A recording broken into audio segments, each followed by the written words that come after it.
We're here in Berlin at Sublime Wine Festival. Emily, this is your festival. Tell us about it.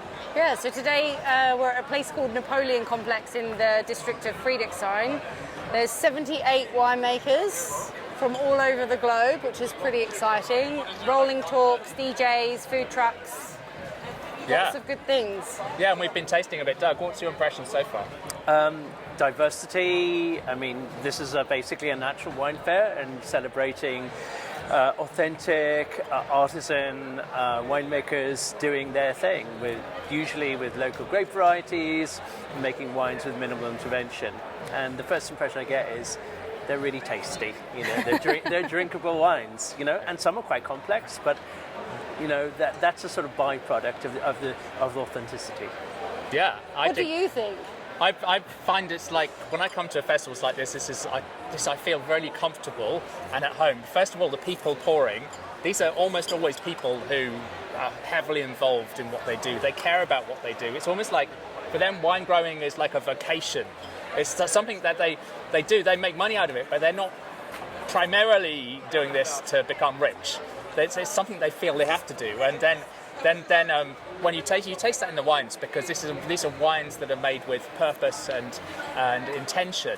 Even when not very much is being done in the winery, it's intentionally not very much being done. And the skill level to produce wines like these, without the safety net of lots of additives, I think is fantastic.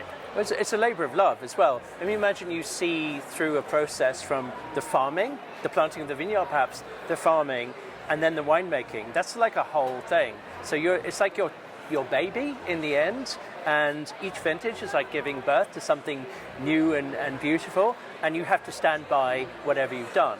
It's not like an artificial process of like there's a vineyard manager and a enologist winemaker and a tasting panel. This is what it is. It is what it is.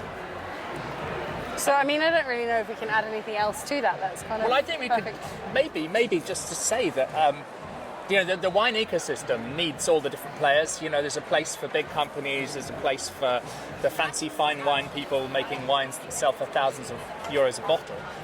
That's fine. No, we don't have to define ourselves in terms of what we like, but what we don't like. But I just love the fact that here is a celebration of wines that I just love drinking, and it's so tasty. And also, this is the really interesting thing, is 20 years ago you wouldn't have found a fair like this. And also, this is Berlin. This is like, you know, to find this fair here in Berlin, everyone's coming here. It's really exciting, yeah? Yeah, I think when we put the fair together, the first year was 2019, and the idea was really to, one, bring the Berlin community together, so other importers working together to create this community that's very normal in the UK, but maybe wasn't quite as strong here in Berlin.